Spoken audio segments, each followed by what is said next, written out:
Biden ने जाते जाते कई बड़े फैसले ले लिए। सबसे पहले तो यूक्रेन रूस वॉर में उन्होंने जो एड है उसको क्लियर कराया।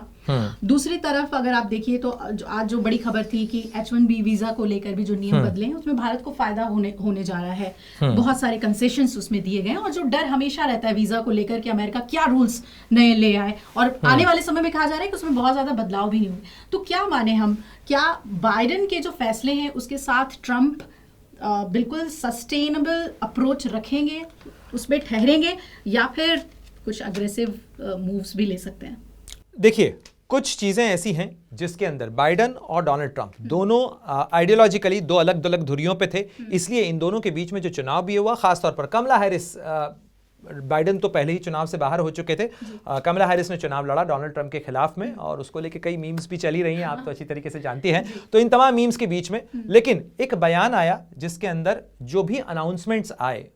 वो अनाउंसमेंट्स डोनाल्ड ट्रंप और जो बाइडेन से के बीच जो मुलाकात थी उसके बाद आए। लेकिन खासतौर पर जो फैसले उन्होंने लिए हैं, यानी अमेरिका की जो मिसाइलें यूक्रेन को मिल रही हैं, उन यूक्रेन की मिसाइलों को लंबी दूरी तक रूस में मार की इजाजत देना, ये एक बड़ा महत्वपूर्ण फैसला था जो कि रूस यूक्रेन युद्ध को और उलझाने वाला है, जिसको खत्म कराने की बात डोनाल्ड ट्रंप कर रहे हैं कि मेरे राष्ट्रपति बनते ही ये युद्ध खत्म मैं करवा दूंगा, उसकी बात कर रहे थे। जहां तक पीस प्लान का सवाल है, देखिए इजराइल के मुद्दे के ऊपर चाहे रिपब्लिकन पार्टी हो चाहे डेमोक्रेटिक पार्टी हो, इजराइल के साथ अमेरिका है, ये फैक्ट है और दुनिया के अंदर ये एक स्थापित सत्य है,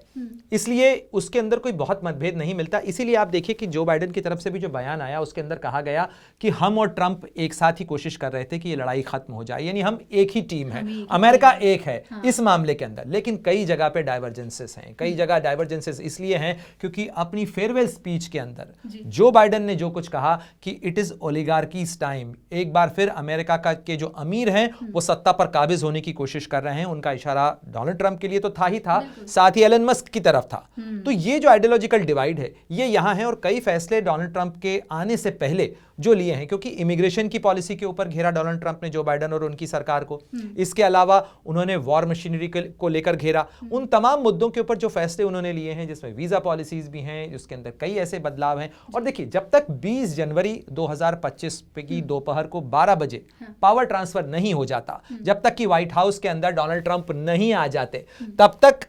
जो है डोनाल्ड ट्रंप जो कुछ कहें वो केवल बातें हैं।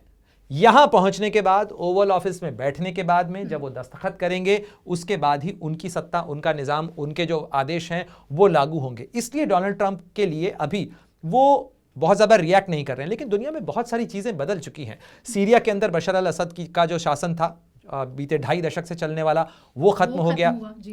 कई ऐसी चीज़ें हुई हैं, आप देखिए कि टेक्नोलॉजी से लेकर, बाजार से लेकर जो जियोपॉलिटिक्स तक कितनी चीज़ें बदल गई। फेसबुक, जिसकी पेरेंट कंपनी मेटा है, उसने अनाउंस कर दिया कि उसकी पॉलिसी ही चेंज होने जा रही है, अब वो फैक्ट चेक नहीं करने जा रहा है और उसने जो है यूजर जनरेटेड फैक्ट चेक का प्रोविजन कर दिया है, जैसा कि ट्विटर और एक्स के ऊपर अवेलेबल है। इसके अलावा एआई के अंदर बहुत सारे चेंजेस हो रहे हैं। इसके अलावा टेस्ला, स्पेसएक्स, आप सोचिए कि टेस्ला का जो शेयर है वो नवंबर से लेकर अभिलाषा अभी तक करीब करीब 66-70% तक बढ़ चुका है। तो ये इम्पैक्ट है जिसका आप जो सवाल आपने पूछा था कि डोनाल्ड ट्रंप के आने का असर क्या, दुनिया में डोनाल्ड ट्रंप के आने का जो असर है, और इसीलिए कहा जाता है कि ये जो जगह है ये दुनिया का सबसे ताकतवर पता है और उसका जो असर है वो दुनिया के हर मुल्क पे अलग अलग तरीके से नजर आता है। कमला हैरिस की भी बात कर लेते हैं। वो जो वाकया था, जरा वो वीडियो भी दिखा दीजिए हमारे दर्शकों को। देखिए, वीडियो तो खुद डोनाल्ड ट्रंप ने उसको ट्वीट किया है और उस ट्वीट के साथ में हिम्मत वाली बात है ये कि उसके पूरी डायलॉग्स के साथ इसको डाला है इन्होंने कि दोनों में क्या बात हो रही है, ओबामा में और उनमें क्या बात हो रही है, और इसमें हिलरी भी नजर आ रही है, इसमें कमला हैरिस भी नजर आ रही हैं। इसमें कैसे देखिए कमला हैरिस के राजनीतिक भविष्य को, क्या देखिए उनका क्या होगा? देखिए, कमला हैरिस का राजनीतिक भविष्य, कमला हैरिस के सामने इस समय तो चुनौती है और खासतौर पर अमेरिका के अंदर वाइस प्रेसिडेंशियल कैंडिडेट अगर कोई चुनाव हारा हो तो उसके लिए वापस चुनावी रेस में कमबैक करना, अगले चुनाव के अंदर चुनाव लड़ना मुश्किल है, उम्मीदवारी हासिल करना बहुत मुश्किल है उनके लिए। हालांकि डोनाल्ड ट्रंप उसका एक नमूना है, एक उदाहरण है, उन्होंने कमबैक किया है। कमला हैरिस के पास में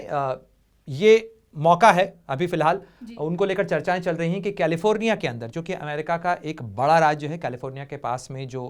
इलेक्टोरल कॉलेज वोट्स हैं वो बहुत ज़्यादा हैं। कैलिफोर्निया के गवर्नर का पद जो है उसमें गैविन न्यूसम के बाद में कमला हैरिस जो हैं वो चुनाव लड़ सकती हैं, गवर्नर का चुनाव। और अगर वो गवर्नर का चुनाव लड़ती हैं तो एक बार फिर अमेरिका की राजनीति के अंदर वो रेलेवेंट रहेंगी, और रेलेवेंट रहने के साथ साथ वो एक काउंटर नैरेटिव जो है वो काउंटर नैरेटिव वो दे पाएंगे। हालांकि अभी तक ना तो कमला